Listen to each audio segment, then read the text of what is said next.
Hi, it's Dorothy Guining with Scrapbooking Quebec. Today I'm here for the Scrapbook Nerd online shop. I'm going to give you step-by-step instructions on how to create this layout, and I'm also going to explain my design process in a little bit more detail than usual.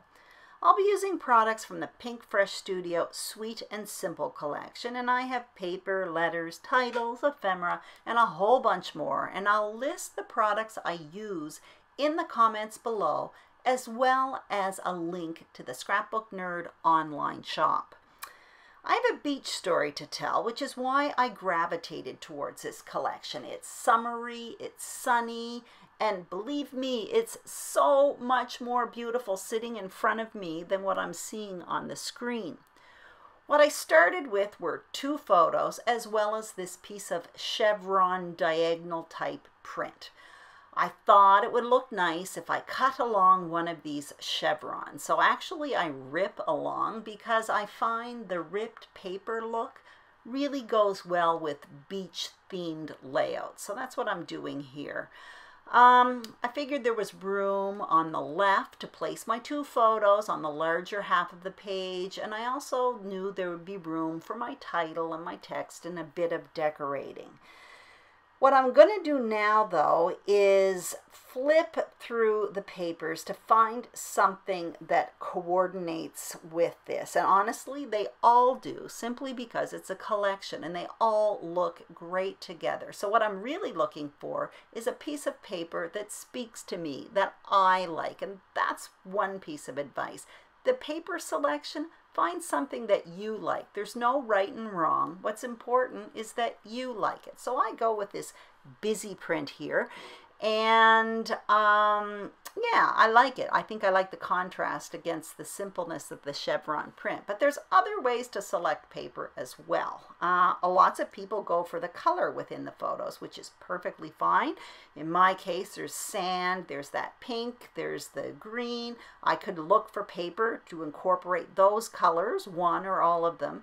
But what I ended up doing was looking for papers to match the mood and feel of my paper. I wanted something summery, sunny, and that's why I went with this Pink Fresh Studio Sweet and Simple collection. So there are many ways to select paper. You could do it by color, obviously, but you can also do it by mood and feel, which is an approach I typically use a lot. Before adhering these 2 pieces to that white piece of paper to make my foundation page, I want to add some faux stitching along one of these chevrons. So all I'm using is a paper piercing tool as well as a sponge mat. I'm going to poke holes along one of these lines, and then what you see me doing now, because I stopped the video, is I'm joining the holes with a pen, and the hole poking makes the stitching look a bit more real. I'm too lazy to get out a sewing machine. It's hidden in my basement somewhere. Now what I'm doing is adhering these 2 pieces of paper to this white piece of cardstock, and that's going to be my foundation page. And once I have that down, I'm ready to start placing all of my elements. And that's going to be easy because I have a whole bunch of coordinating elements to work with. So my photos are going to go here, but I know I want to add photo mats to them. I already put white photo mats, but what I'm going to do now is add some blue paper behind. This also is part of the collection, and I realize it's printed, but all I'm looking for is a bit of a contrast between the photo and their white mats and that chevron paper, and this does the trick. I'm happy with this. So I'm simply cutting these 1/4 inch larger than what's already there, and I'm putting all the measurements on the screen in case you're interested. I'm not going to adhere the photos quite yet because I always like to play around with the placement of text, title, and decorations first. But once the photos are more or less established, the next important step for me is the text and title. I'm going to be using those for my title, the letters, as well as those title stickers. And these are tags. I forget the name of them right now as I'm doing this voiceover, but they are also available at the Scrapbook Nerd online shop, and I absolutely love them, so I'll be sure to link them up. They're actually mixed media tags, but I do them, I use them a lot for journaling. Now what you see me using here is a stencil by Echo Park. Again, I got this at the Scrapbook Nerd online shop as well. And all I'm going to do is use a sponge brayer as well as gray ink. That ink is from Stampin' Up!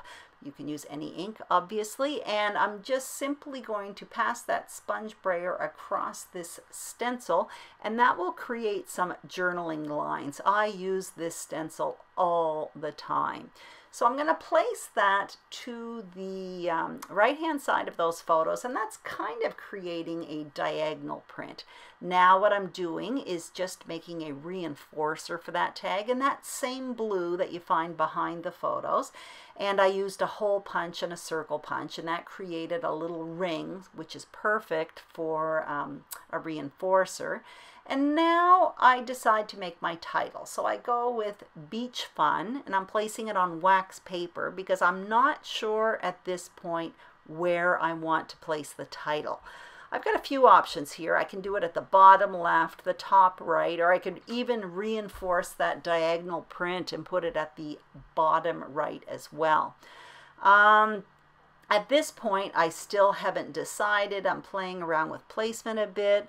I know I have a few options here, so I decide to go ahead and play with my decorations, and I mostly go with the ephemera. And I've said this about Pinkfresh Studio ephemera in the past, and I'll say it again.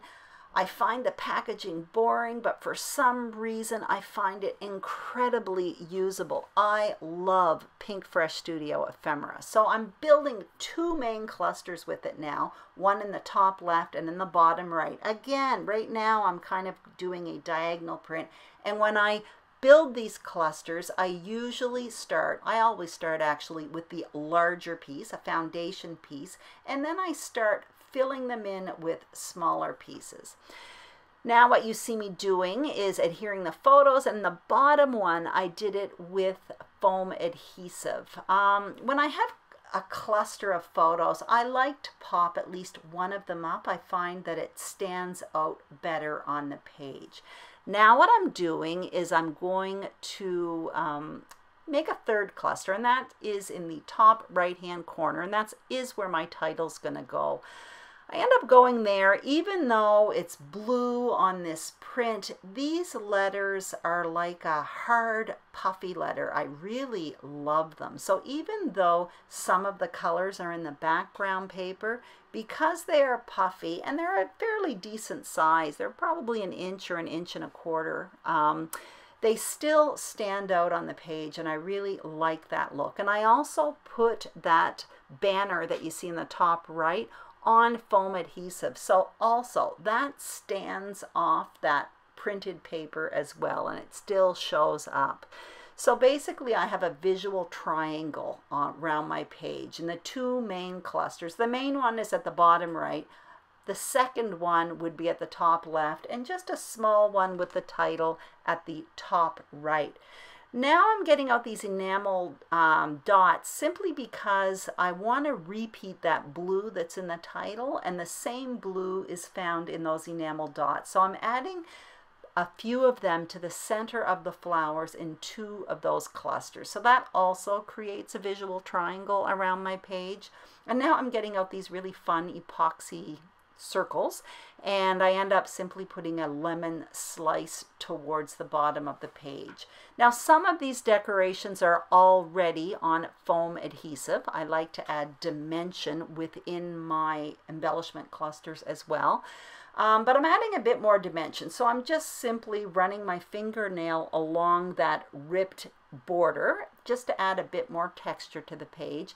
And then I add a bit more foam adhesive. Basically, some of those leaves and different pieces that are adhered flat to the page, I let one side be adhered flat, but then I'm popping up the end of the leaves with foam adhesive. Again, to add a bit more texture, interest, and dimension to my page. So I'm almost done here.